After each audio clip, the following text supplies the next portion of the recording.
अपराधी का या तो पिंडदान होते रहे गया जी में, या तो गया जी में जेल में बंद रखिए, क्योंकि इसके बिना बिहार अपराध मुक्त नहीं हो सकता। अपराधी हर हालत में जाएगा, उसको बिहार छोड़ना होगा, कोई रोक नहीं सकता है। अपराधी के लिए कोई जगह नहीं है। अभी भोजपुर में एक घटना घटी, तुरंत सरकार ने सबसे ऊपर के जो आयोग होते हैं जुडिशियल कमीशन का गठन तुरंत करने का काम बिहार की सरकार ने किया सर, क्योंकि न्याय मिले। कोई यदि गलत है तो उस पर कार्रवाई होगा। मैं कभी अपराधी के सामने झुकने वाला व्यक्ति नहीं हूं। नमस्कार, मैं संतोष सिंह और आज हम बात कर रहे हैं सम्राट चौधरी के कार्यकाल के 60 दिन पूरे होने का। जी हाँ, इसी 25 तारीख को मुख्यमंत्री के तौर पर अप्रैल में शपथ लिए थे। आज 2 माह हो गए। 2 माह की उपलब्धि पर बहुत सारी चर्चाएं हो रही हैं, लेकिन जिस नीतीश कुमार के जिस उपलब्धि के सहारे इन्होंने शासन का बागडोर संभाला था, उसका मूल मंत्र क्या था? 3C: क्राइम, कम्युनलिज्म और करप्शन। हालांकि उस 3C पर नीतीश कितने खरे उतरे वो अब इतिहास के पन्नों पर दर्ज है, लेकिन सम्राट ने उसी 3C को लेकर, उसका प्रण लेकर सत्ता में आगे बढ़े थे। लेकिन 60 दिन में ही सम्राट कहाँ खड़े हैं?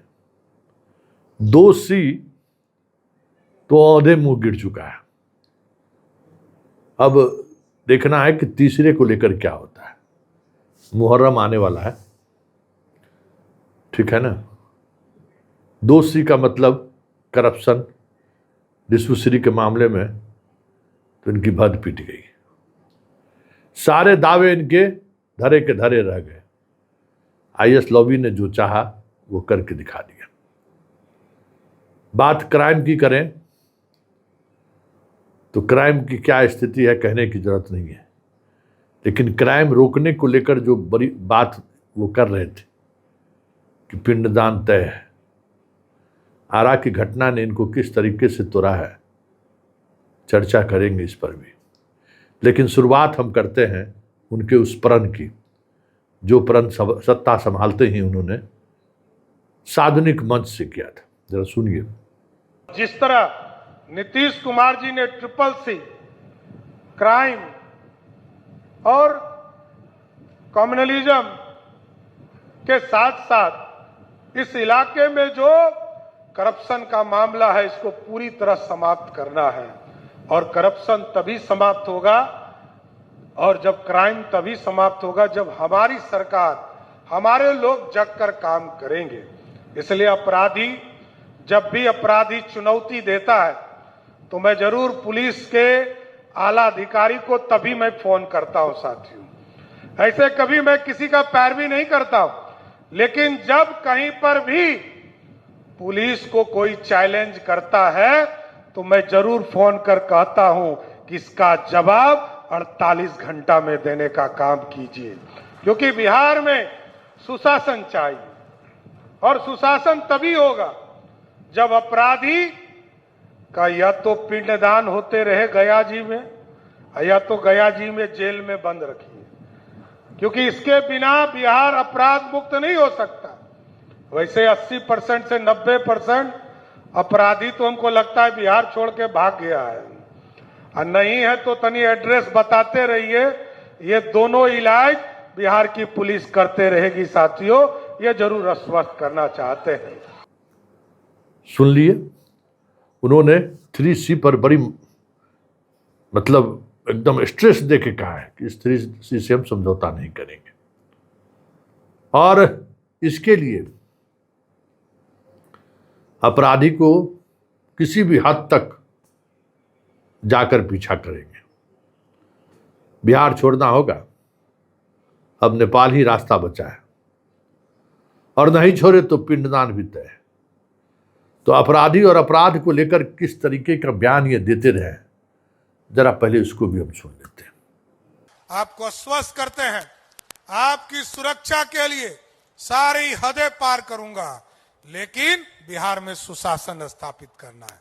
और क्योंकि कोई अपराधी यदि हमारे पुलिस को चैलेंज करता है, अब कल एक मैंने देखा वीडियो, मैं अभी सवेरे से चिंतित था कि मेरे ही पुलिस वाले को कोई हथियार दिखा रहा है और पुलिस कार्रवाई नहीं कर रहा है, तो अभी डीजीपी सर को गिरफ्तार भी कर लिया गया, उसको मानसिक आरोग्य का जो हॉस्पिटल उसमें भर्ती करने का काम किया जाए।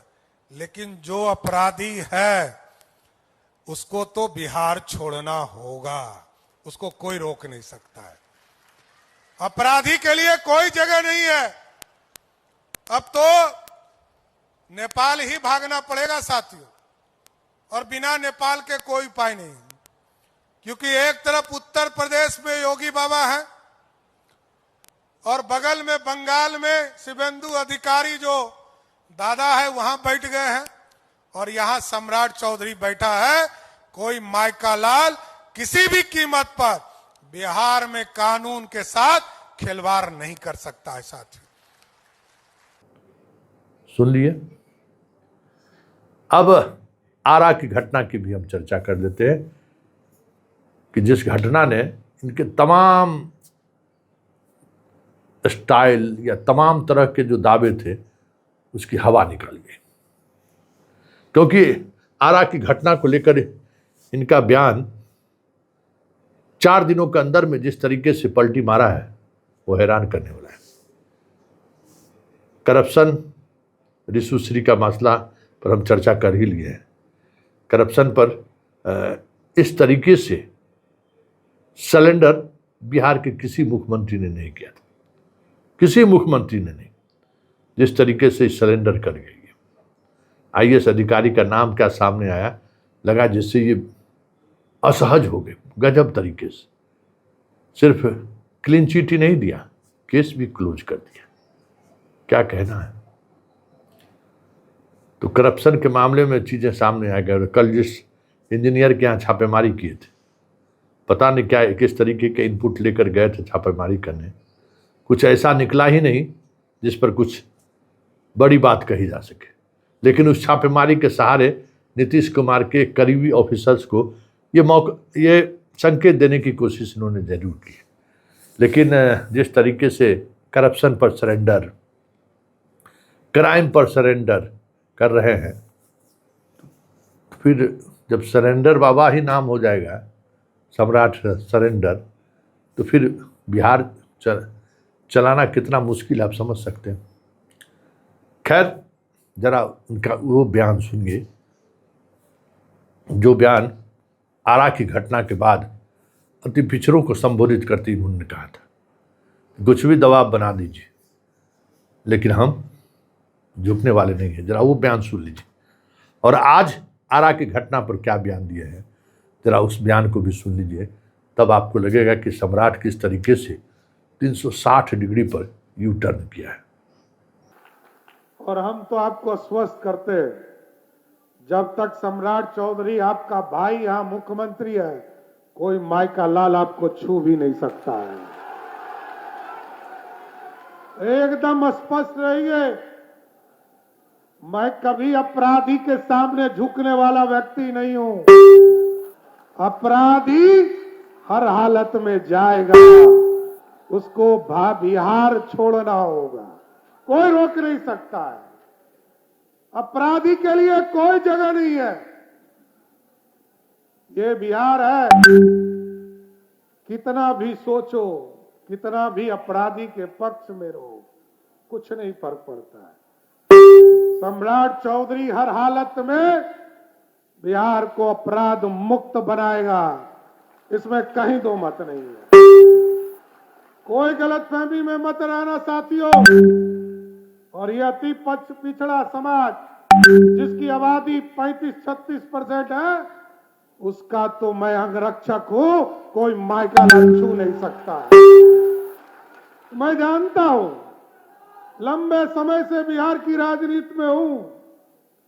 सफाई अभियान चलता रहेगा, गलतफहमी मत रखना। सफाई तो चलेगा। ये बिहार है, आज देश के यशस्वी। अभी भोजपुर में एक घटना घटी, तुरंत सरकार ने सबसे ऊपर के जो आयोग होते हैं जुडिशियल कमीशन का गठन तुरंत करने का काम बिहार की सरकार ने किया सर, क्योंकि न्याय मिले। कोई यदि गलत है तो उस पर कार्रवाई होगा, और बिहार की संरचना में सबका साथ सबका विकास, तभी तो हम आगे बढ़ पाएंगे। तो आपने देख लिया, ये सम्राट का पराक्रम है, ये सम्राट के शासन करने का तरीका है, यह सम्राट का वो सच है जो सच अभी तक जनता से छुपा हुआ था। जनता तो यही समझ रही थी कि इस तरीके का भव्य पर्सनालिटी, आवाज में खनक, ये सारी बातें से जनता तो मान रही थी कि भाई एक मजबूत मुख्यमंत्री बिहार को मिला है। लेकिन इतना कमजोर ये होंगे किसी ने सपने में भी नहीं सोचा होगा कि इस तरीके से सिलेंडर बोल देंगे। तो आरा की घटना में पहले दिन जिस तरीके से स्टैंड लेने की कोशिश की, जैसे जैसे दबाव बढ़ा टूटते चले गए। मतलब पहले 24 घंटे तक पुलिस के साथ मजबूती से खड़े दिखे, उसके बाद न्यायिक आदेश की घोषणा, फिर FIR, फिर परिजनों को केस से बाहर का रास्ता दिखाना, और आज खुद सम्राट का स्वीकार करना कि कुछ न कुछ गलती तो हुई थी।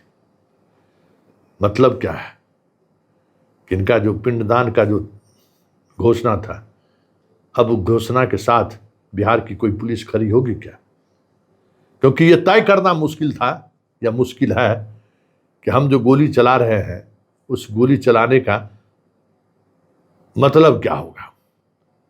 हालांकि विरोध का स्वर जहां से उड़ा, उसकी एक बड़ी वजह भरत तिवारी का अपना पर्सनालिटी रहा।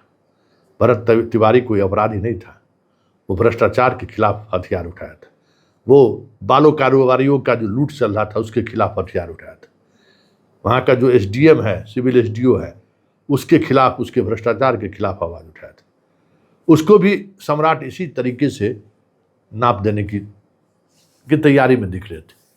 लेकिन इस तरीके से इतनी जल्दी बैकफुट पर आने का कुछ तो मतलब होगा, कुछ तो बात होगी। तो क्या यह माना जाए कि जिस 3C के सहारे नीतीश कुमार के विरासत को आगे बढ़ाने का प्रण ठाना था, बीच रास्ते में ही 2 महीने में ही सम्राट की हवा निकल गई।